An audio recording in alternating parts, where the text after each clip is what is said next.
Welcome to Coffee with Viking. I am Mike. Cheers.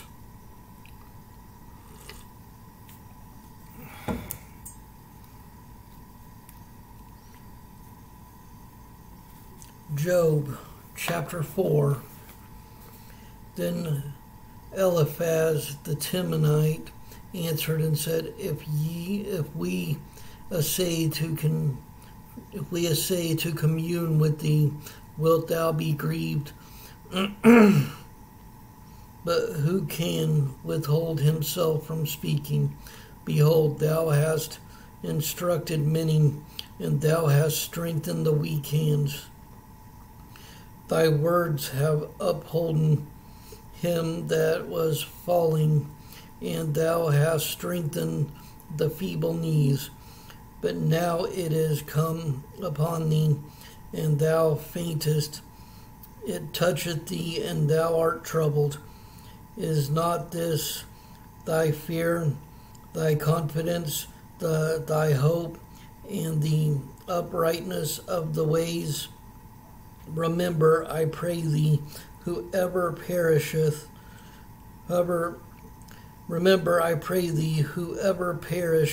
being innocent, or where were the righteous cut off? Even as I have seen, they that plow iniquity and sow wickedness reap the same. But the blast of God they perish, and by the breath of his nostrils are they consumed. The roaring of the lion and the voice of the fierce lion and the teeth of the young lions are broken. The old lion perished for lack of prey, and the stout lion's whelps are scattered abroad. Now a thing was secretly brought to me, and mine ear received a little thereof. In thoughts from the visions of the night, when deep sleep falleth on men, fear came upon me, and trembling, which made all my bones to shake. Then a spirit passed before my face, the hair of my flesh stood up. It stood still, but I could not discern the form thereof. An image was before mine eyes. There was silence, and I heard a voice saying, Shall mortal man be more just than God? Shall a man be more pure than his Maker? Behold, he put no trust in his servants and his angels. He charged with folly. How much less in them that dwell in the house of clay, whose foundation is in the dust, which are crushed before the moth. They are destroyed from morning to evening. They perish forever without any regarding it. Doth not their excellency which is in them go away? They die even without wisdom. Chapter 5. Call now, if there be any that will answer thee, and to which of the saints wilt thou turn? For wrath killeth the foolish man, and envy slayeth the silly one. I have seen the foolish taking root, but suddenly I cursed his habitation. His children are far from safety, and they are crushed in the gate. Neither is there any to deliver them, whose harvest the hungry eateth up, and taketh it even out of the thorns. And the robber swalloweth up their substance, although affliction cometh not forth of the dust. Neither doth trouble spring out of the ground. Yet man is born unto trouble, as the sparks fly upward. I would seek unto God, and unto God would I commit my cause, which doeth great things and unsearchable, marvelous things without number, who giveth rain upon the earth, and sendeth waters upon the fields, to set up on high those that be low, that those which mourn may be exalted to safety. He disappointeth the devices of the crafty, so that their hands cannot perform their enterprise. He taketh the wise in their own craftiness, and the counsel of the froward is carried headlong. They meet with darkness in the daytime, and grope in the noonday, as in the light. But he saveth the poor from the sword, from their mouth, and from the hand of the mighty. So the poor hath hope, and iniquity stoppeth her mouth. Behold, happy is the man whom God correcteth. Therefore despiseth not thou the chastening of the Almighty. For he maketh sore and bindeth up. He woundeth, and his hands make whole. He shall deliver thee in 6 troubles. Yea, in 7 there shall no evil touch thee. In famine he shall redeem thee from death, and in war from the power of the sword.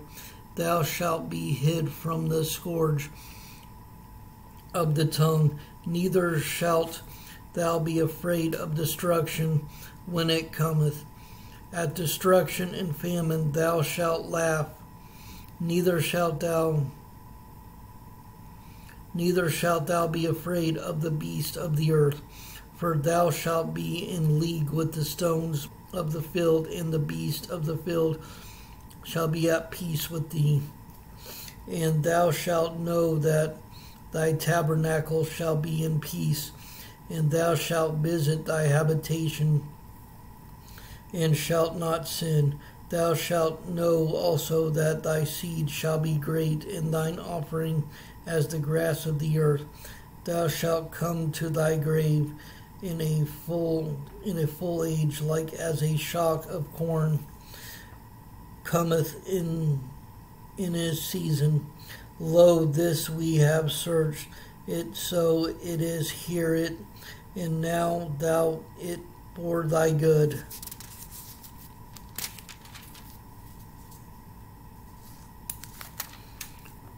Chapter 6. But Job answered and said, Oh, that my grief were thoroughly weighed, and my calamity laid in the balances together, for now it would be heavier than the sand of the sea. Therefore my words are swallowed up. For the arrows of the Almighty are within me, the poison whereof drinketh up my spirit. The terrors of God do set themselves in array against me. Doth the wild ass bray when he hath grass, or loweth the ox over his fodder? Can that which is unsavory be eaten without salt, or is there any taste in the white of an egg? The things that my soul refused to touch are as my sorrowful meat. Oh, that I might have my request, and that God would grant me the thing that I long for, even that it would please God to destroy me, that he would let loose his hand and cut me off. Then should I yet have comfort, yea, I would harden myself in sorrow. Let him not spare, for I have not concealed the words of the Holy One. What is my strength that I should hope, and what is mine end that I should prolong my life? Is my strength the strength of stones, or is my flesh of brass? Is not my help in me is not my help in me, and is wisdom driven quite from me? To him that is afflicted, pity should be shewed from his friend, but he forsaketh the fear of the Almighty. My brethren have dealt deceitfully as a brook, and as the stream of brooks they passed away, which are blackish by reason of the ice, and wherein the snow is hid. What time they wax warm, they vanish. When it is hot, they are consumed out of their place. The paths of their way are turned aside. They go to nothing and perish. The troops of Tema looked, and the companies of Sheba waited for them. They were confounded because they had hoped. They came thither and were ashamed. For now ye are nothing. Ye see my casting down, and are afraid. Did I say, bring unto me, or give a reward for me of your substance, or deliver me from the enemy's hand, or redeem me from the hand of the mighty? Teach me, and I will hold my tongue, and cause me to understand wherein I have erred. How forcible are right words, but what doth your arguing reprove? Do ye imagine to reprove words in the speeches of one that is desperate, which are as wind? Yea, ye overwhelm the fatherless, and ye dig a pit for your friends. Now therefore be content, look upon me, for it is evident unto you if I lie. Return, I pray you, let it not be iniquity. Yea, return again, my righteousness is in it. Is there iniquity in my tongue? Cannot my taste discern perverse things? Chapter 7. Is there not an appointed time to man upon earth? Are not his days also like the days of an hireling? As a servant earnestly desireth the shadow, and as an hireling looketh for the reward of his work, so am I made to possess months of vanity, and wearisome nights are appointed to me. When I lie down, I say, when shall I rise, and the night be gone? And I am full of tossings to and fro unto the dawning of the day. My flesh is clothed with worms and clods of dust. My skin is broken and become loathsome. My days are swifter than a weaver's shuttle, and are spent without hope. Oh, remember that my life is wind. Mine eyes shall no more see good. The eye of him that has seen me shall see me no more. Thine eyes are upon me, and I am not. As my cloud is consumed and vanished away, so he that goeth down to the grave shall come up no more. He shall return no more to his house, neither shall his place know him any more. Therefore I will not refrain my mouth. I will speak in the anguish of my spirit. I will complain in the bitterness of my soul. Am I a sea or a well, that thou settest a watch over me? When I say, my bed shall comfort me, my couch shall ease my complaint, then thou scarest me with dreams, and terrifiest me through visions, so that my soul chooses strangling and death rather than my life. I loathe it, I would not live. Always let me alone, for my days are vanity. What is man that thou shouldest magnify him, and that thou shouldest set thine heart upon him, and that thou shouldest visit him every morning, and try him every moment? How long wilt thou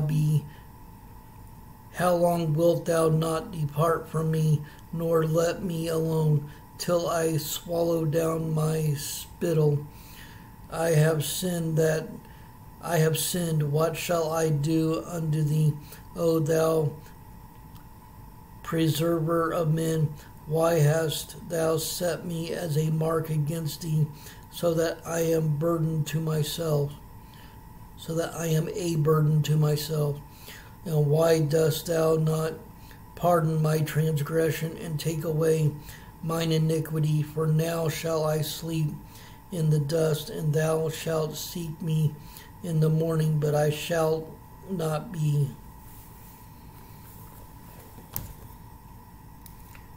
Stand strong in the word of the Lord.